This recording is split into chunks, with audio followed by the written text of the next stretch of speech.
Bonjour à tous. Bonjour à tous. Bienvenue sur ce rendez-vous webinaire.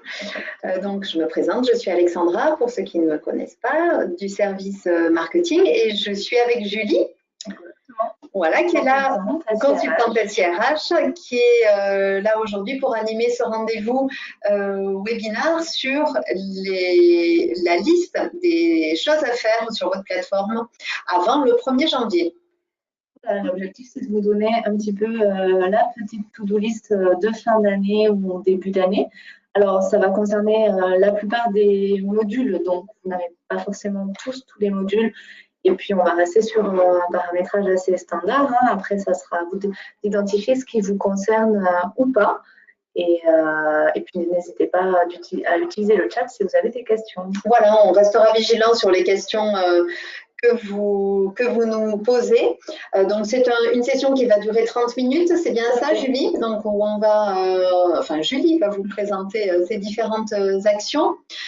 Si à l'issue du webinaire, nous n'avons pas répondu à toutes vos questions, mais bien évidemment, on pourra revenir vers vous puisqu'on garde une trace des questions que vous posez pendant le webinaire. Donc, on espère pouvoir bien vous renseigner.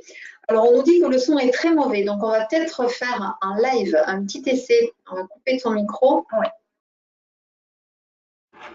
Est-ce que vous avez la sensation que le son est meilleur? Merci de nous dire dans le chat si vous avez l'impression que c'est mieux. Ok. Apparemment, oui. Ah, bon, super. Si vous nous entendez bien, c'est l'essentiel. Une rafale de oui, merveilleux. Merci à tous. On vous a mis un petit document à disposition qui va être le support de la présentation, puisque dans cette présentation, j'ai mis en face de chaque petite action le lien vers le centre d'aide Zendesk, puisqu'à chaque action, vous avez normalement déjà un article qui existe sur votre centre d'aide. Donc, n'hésitez pas à la télécharger, c'est un PowerPoint. Et puis, on va couper la caméra pour pouvoir commencer.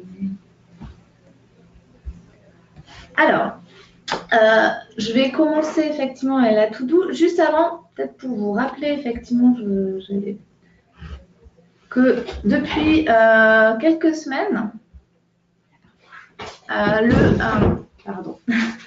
vous allez pouvoir retrouver tous nos webinaires et également le programme des webinaires pour vous inscrire directement dans votre centre d'aide. Donc, si je clique de ma plateforme sur mon centre d'aide, j'arrive en bas ici, vous voyez, vous avez la Eurecia Academy, vous aviez le kit de démarrage et les supports de formation qui sont déjà présents. Et on a rajouté cet encart webinaire où ici vous retrouverez le lien pour vous inscrire aux prochaines sessions et également tous les replays que vous pourrez directement consulter en ligne. Donc, on a déjà mis les 2 derniers webinaires. N'hésitez pas à vous y référer si besoin. Voilà. Donc, je repars sur la présentation. Donc, l'objectif aujourd'hui, c'est de passer en revue un petit peu toutes les actions que vous auriez éventuellement à faire en fin d'année. Pour s'en rappeler, ça va être des actions assez simples, mais on oublie parfois parce qu'on va les faire qu'une fois par an. Donc, ce n'est pas forcément évident de se rappeler qu'il faut les faire à ce moment-là. Je vais passer d'abord sur la partie administration du personnel et commencer par vous illustrer une des premières actions donc, qui va être de mettre à jour votre calendrier des jours fériés. Notamment, alors ça ne va pas concerner tout le monde, mais ça va concerner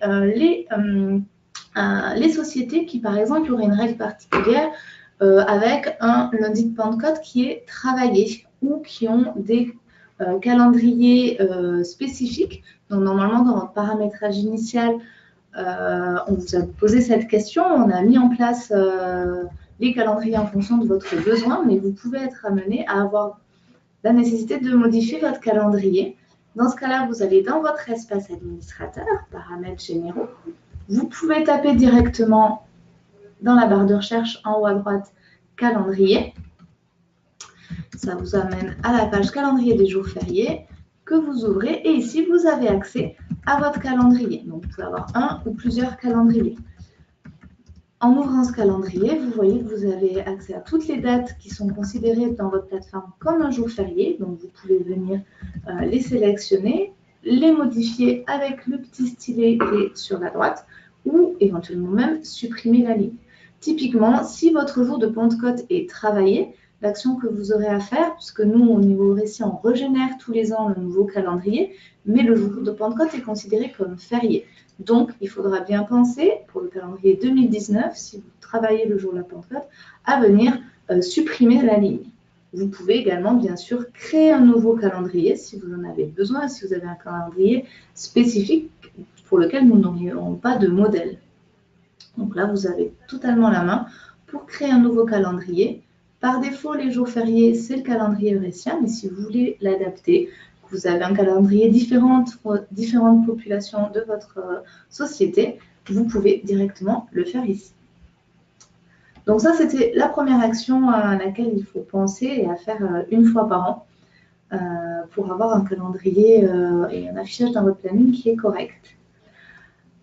Deuxième action, si on se concentre un petit peu sur le portail RH, on va parler donc, de deux actions à faire en fin d'année. La première, mettre à jour le nombre de jours travaillés pour vos forfaits jours.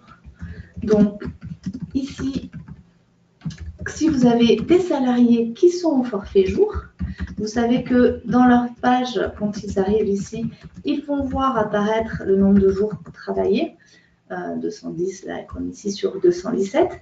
Cette information, elle vient de la fiche salarié. Donc, quand je vais dans mon espace admin, dans ma base salarié utilisateur, je me connecte, je vais rechercher en fonction de différents filtres. Je peux filtrer en fonction de mes populations, le type de contrat, par exemple. Où souvent, mes forfaits jours vont être des cadres, mais pas forcément uniquement. Et je vais aller dans la fiche du salarié, dans l'onglet Emploi.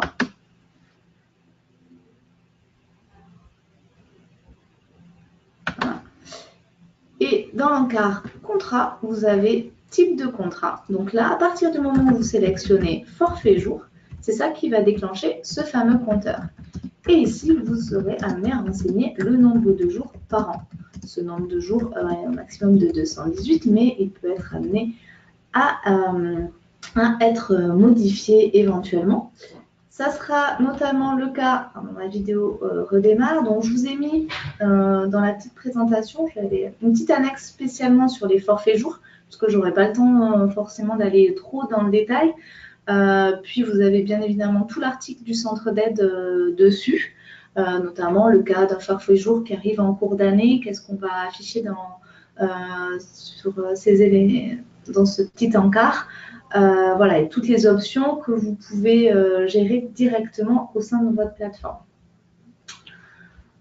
Autre action, on va également bien vérifier en fin d'année que tous les salariés qui sont partis sont bien archivés. Vous savez que à la date d'échéance de votre contrat, on va nous facturer en fonction du nombre d'utilisateurs actifs.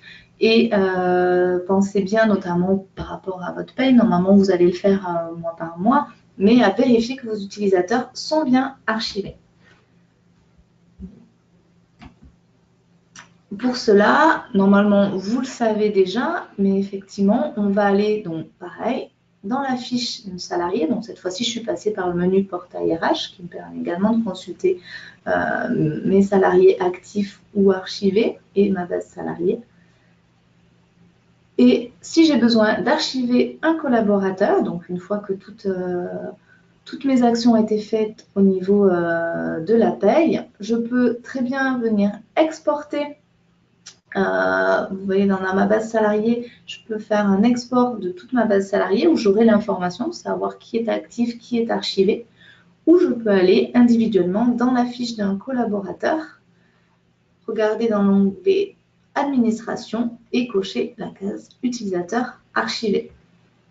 On est d'accord, Julie, que cette action d'archiver les salariés, on la recommande en début d'année, mais c'est bien entendu quelque chose qui doit être fait au fil du temps. Bien évidemment, oui, c'est une action de toute façon. Vous avez tout un process détaillé de quelles sont les actions à faire quand un salarié quitte la société. Vous allez d'abord lui mettre une date de fin, après faire vos exports paye pour pouvoir préparer le solde de tout compte. Et une fois que vous n'avez plus besoin de faire des actions reporting sur ce salarié, vous allez pouvoir l'archiver. Tout ça est bien détaillé dans le centre Zendesk.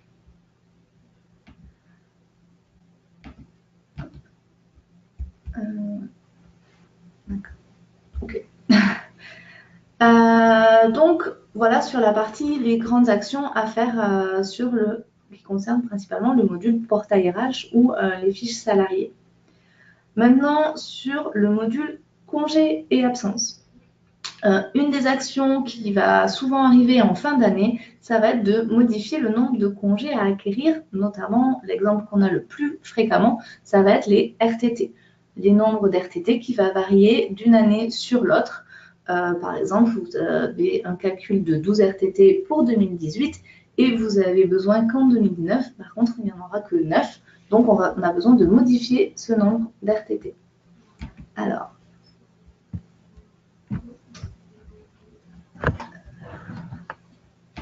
hop.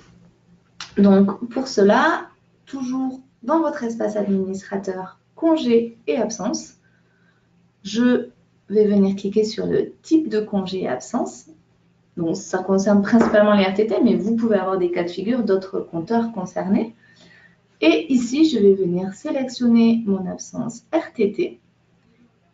Et vous avez après l'encart mode de cumul dans lequel vous allez devoir venir modifier pour chaque mois la nouvelle acquisition que vous voulez pour la nouvelle année. Si vous ne pensez pas à le faire en décembre, pas de panique. Si votre acquisition se fait au 1er janvier, vous pouvez quand même le faire au mois de janvier, mais par contre, vous aurez une action à venir faire sur les compteurs pour modifier votre compteur de janvier qui sera potentiellement faux. Donc là, je pense bien à enregistrer mes compteurs. Comme ça, mon prochain RTT 2019 sera bien de 0,75 au 1er janvier. Également, autre action que l'on peut avoir à mener en fin d'année, donc comme je viens de vous le dire, si vous avez oublié de le faire en décembre et que vous le faites en janvier. Avant que tu passes sur cet autre point, on a une question. Que se passe-t-il s'il ne s'agit pas d'une acquisition mensuelle? Alors, c'est le même principe si ce n'est pas une acquisition mensuelle. Je vais revenir sur ma base. Si vous avez au 1er janvier tous les types de congés, à ce moment-là, ça veut dire que vous aurez au niveau de la... Excusez-moi, du coup, il faut que je relance tout ça. Ici, au niveau de votre type d'absence, alors je pense que j'en ai pas qui sont paramétrés comme ceci. C'est pas grave. Je vais quand même me mettre sur le RTT. Ça veut dire que vous avez fait votre acquisition directement ici. Donc, vous pouvez mettre directement vos 9 jours en début d'année et 0 sur les autres mois.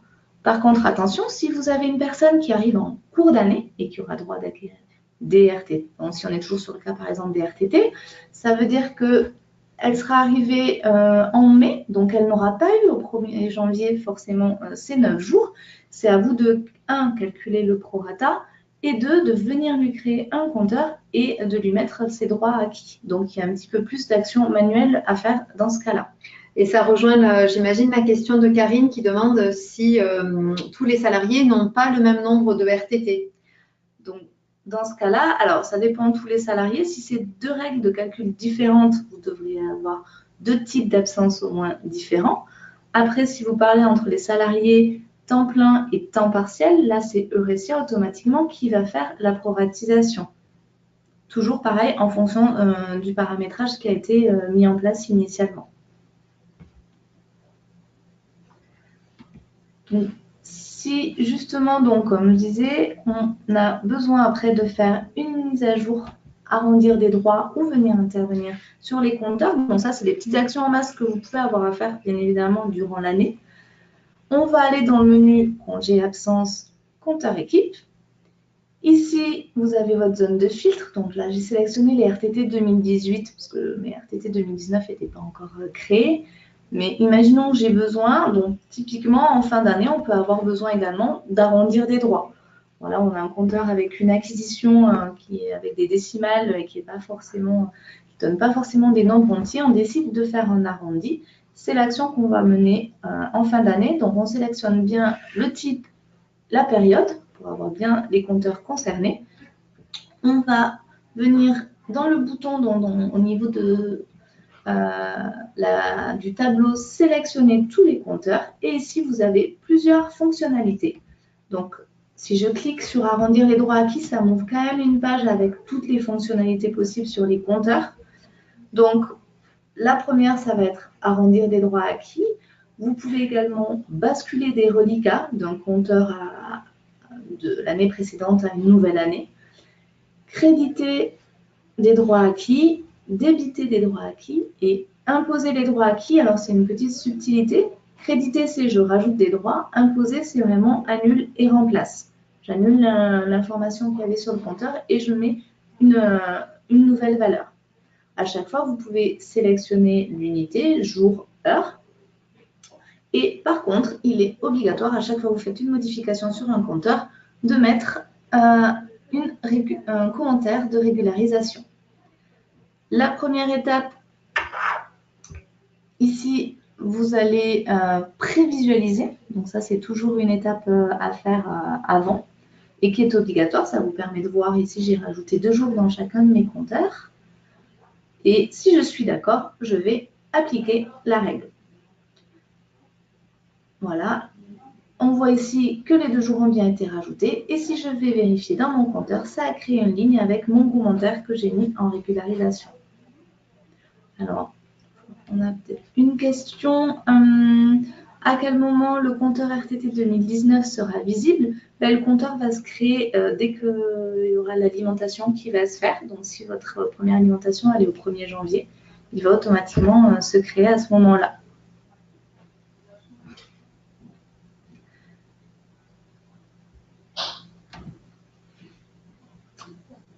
Autre action, donc on a terminé avec les congés et absences.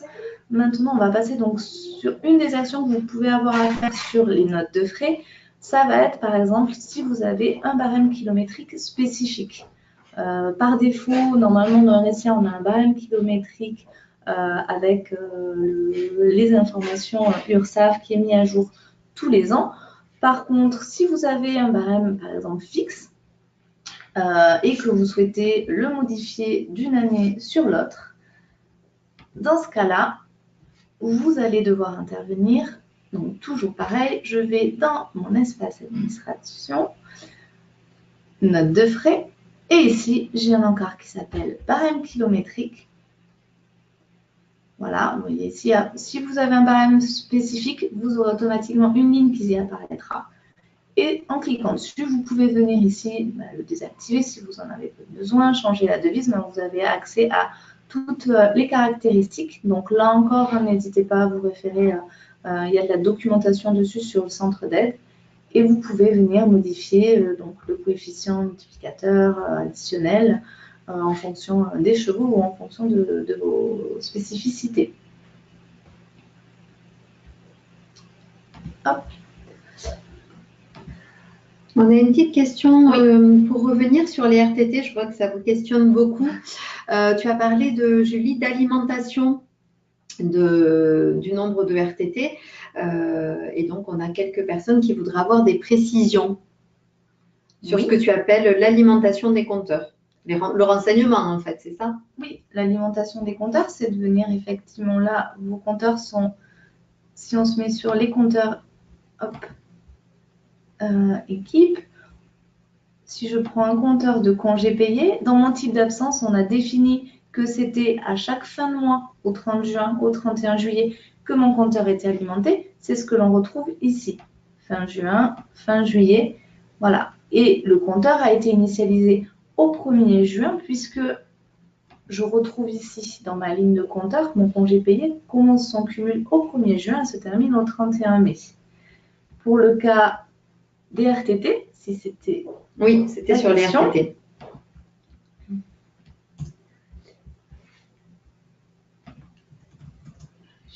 Ici, je ne vois pas bien tout mon écran.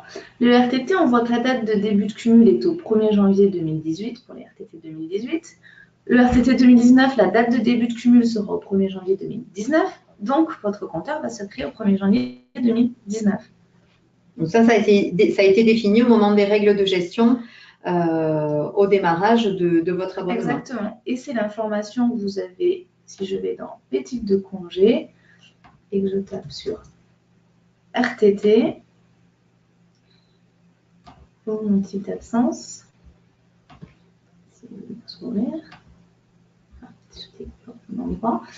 Ici, on a bien une période qui va jusqu'au 31 décembre. Donc, on voit qu'en ce moment, on est en prise sur 2018, mais qu'on est sur une gestion de période qui va jusqu'au 31 décembre. Pour les congés, les congés payés, la gestion de période peut être par exemple jusqu'au 31 octobre. Et ici, on a bien le jour de cumul et le nombre de droits acquis pour ce jour-là. Est-ce qu'on a bien répondu à votre question sur la gestion du compteur RTT? Alors, on a une autre question, oui, du coup, sur les salariés qui n'ont pas de RTT. Nous n'avons pas de RTT pour les salariés, uniquement pour les cadres, qui varient en fonction des contrats. Du coup, comment mettons directement à jour les compteurs équipes pour chaque salarié?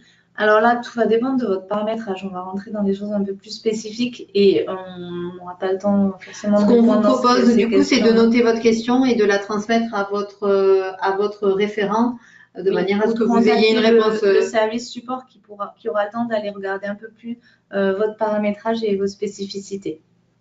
Mais bien évidemment, en tant qu'administrateur, vous avez la main pour modifier directement dans les compteurs. Et un dernier point sur les RTT, tant que le compteur n'est pas créé, le salarié ne peut pas faire de demande. Alors, il peut poser en anticipé, puisque Eurecia va simuler dans le futur, va considérer que dans le futur, il aura acquis des jours. Même pour les RTT. Alors, effectivement, le RTT, le compteur n'est pas créé. Et oui, tant que le compteur n'est pas créé, en fait, il n'est pas visible pour le salarié et donc, eh bien, ils ne pourront pas faire de demande. Donc, sur le dernière action, donc le module temps et activité, normalement, pas d'action spécifique à faire puisque vos feuilles de temps, normalement, se génèrent de manière automatique, sauf, bien évidemment, pensez à les générer quand vous avez un nouvel arrivant. Par contre, vous pouvez avoir à mettre à jour éventuellement un horaire de travail. Donc ça, c'est quelque chose qui n'est pas forcément spécifique à la fin d'année, mais voilà, j'ai un nouveau collaborateur qui va arriver et qui va être à 80% le jeudi. Je n'ai pas cet horaire de travail, il n'existe pas aujourd'hui dans mon paramétrage. Donc, je vais aller dans mon espace admin, horaire de travail. Et ici, je vais pouvoir donc dupliquer un horaire existant. Donc, dans mon cas ici, j'avais, par exemple, donc j'ai le mercredi déjà à 80% qui existe. Donc, je vais pouvoir dupliquer celui-ci, puisque ça va être assez similaire.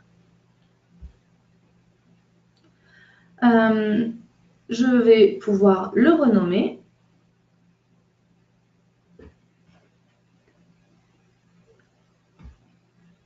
Alors, je suis désolée, je pense qu'on a deux vidéos en une, parce qu'il y a un bandeau qui apparaît. Donc, je vais essayer de le supprimer pour pas que ça... Voilà. On va peut-être revisionner cette étape parce que c'est quand même assez important sur les horaires de travail. Hop, voilà. Donc, je reprends, excusez-moi, espace admin, paramètres généraux, donc les horaires de travail. Ici, vous ouvrez et donc vous pouvez soit partir d'un horaire existant et le dupliquer, ce qui est généralement le plus pratique, notamment si vous avez des règles supplémentaires derrière déjà définies ou des règles spécifiques. On duplique, là, en l'occurrence, par exemple, le mercredi à 80%, qu'on va venir renommer 80% pour le jeudi. Et on va venir après définir que c'est non plus le mercredi qui n'est pas travaillé. Donc là, vous voyez, le mercredi était grisé. Donc je vais le réactiver. Je vérifie que les tranches horaires sont les bonnes. Et je vais désactiver la journée du jeudi.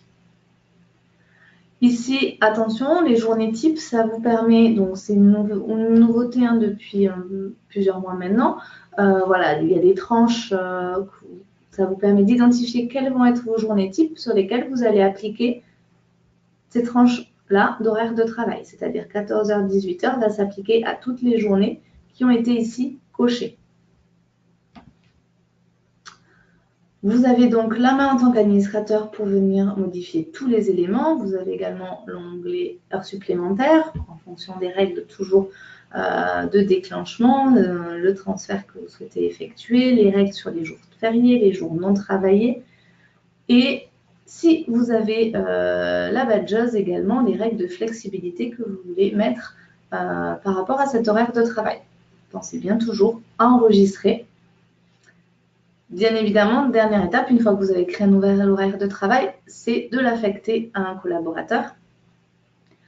Donc, par exemple, une personne qui change d'horaire de travail, qui passe à 80%, je vais aller dans sa fiche salariée et je vais aller dans l'onglet emploi, lui ajouter, et là j'insiste bien, on ne modifie pas un horaire existant puisque là, pour le coup, ça impacterait directement les feuilles de temps. Je vais bien faire plus pour ajouter ce nouvel horaire avec la date de début de l'horaire. Sinon, vos feuilles de temps vont être fortement impactées si vous supprimez ou vous modifiez un horaire déjà existant. Donc là, je peux même le faire en avance, c'est-à-dire je sais qu'elle va changer début d'année prochaine, donc à partir du 7 janvier, je mets ce nouvel horaire de travail. Est-ce que cette gestion des horaires de travail vous pose des questions? Donc, on en est à en parler. Pour ceux qui utilisent donc le module temps et activité. Alors, on a parcouru les principales actions à faire sur les modules administratifs. Il nous reste 3 minutes pour faire les modules talents, donc c'est vraiment bien beaucoup. Sur les modules talents, je vous invite, donc je ne vais pas repartir dans le détail de la préparation des entretiens annuels puisqu'on a déjà fait un webinaire là-dessus. Les seules petites actions que vous pouvez être amenés à faire si vous avez notamment le module compétences et le module formation, donc en amont de la préparation de vos entretiens, ça va être de mettre à jour votre référentiel des compétences, vos fiches métiers, le rattachement des collaborateurs au métier.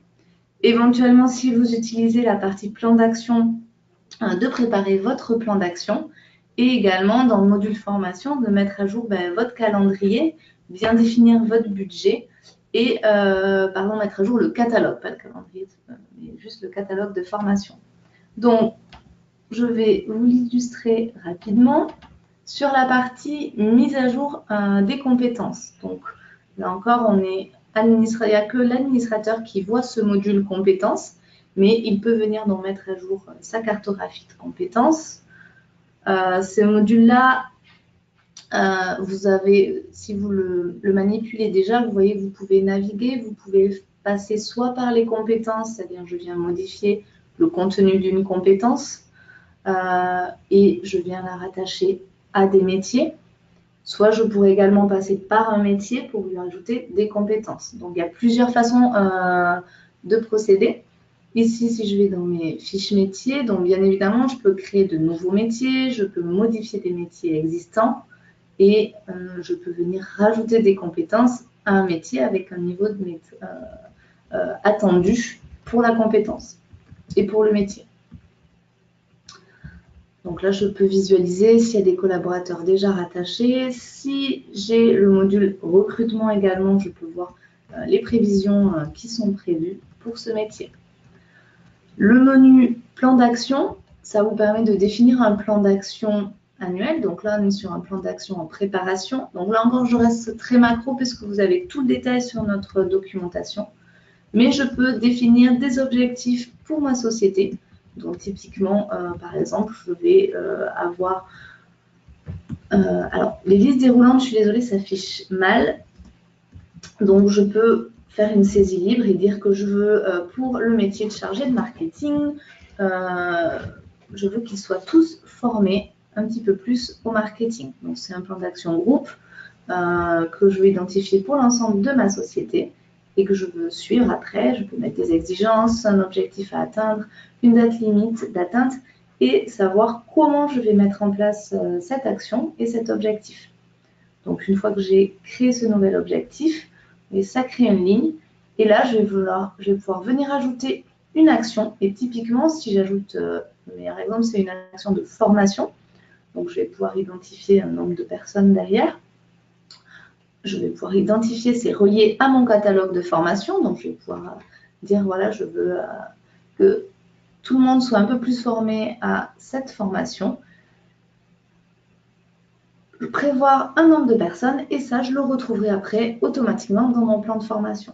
Dans le plan d'action, ça vous permet voilà, d'identifier, soit de gérer les évolutions d'effectifs en fonction de vos prévisions.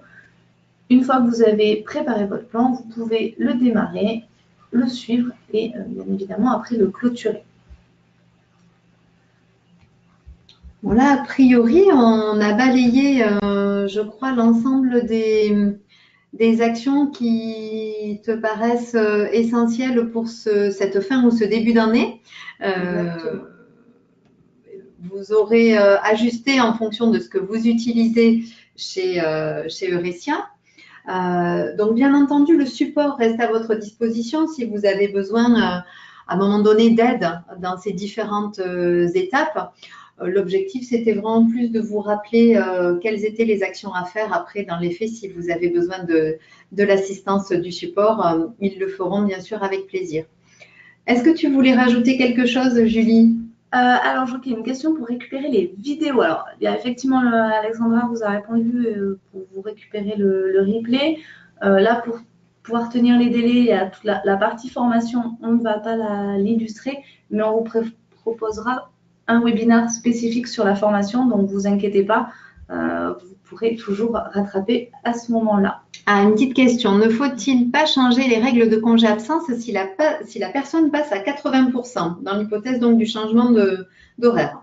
Non, alors si la personne passe à 80%, vous avez raison, il y a une action que je n'ai pas encore spécifiée, que je n'ai pas précisée, mais bien évidemment, vous changez son horaire dans sa fiche, mais vous allez également bien penser dans son onglet ici emploi à venir identifier, donc c'est un temps partiel, et à lui changer son pourcentage d'activité. C'est ça qui va permettre que derrière, le compteur de congé se fasse correctement. Exactement. Bien, on arrive au terme de ce rendez-vous.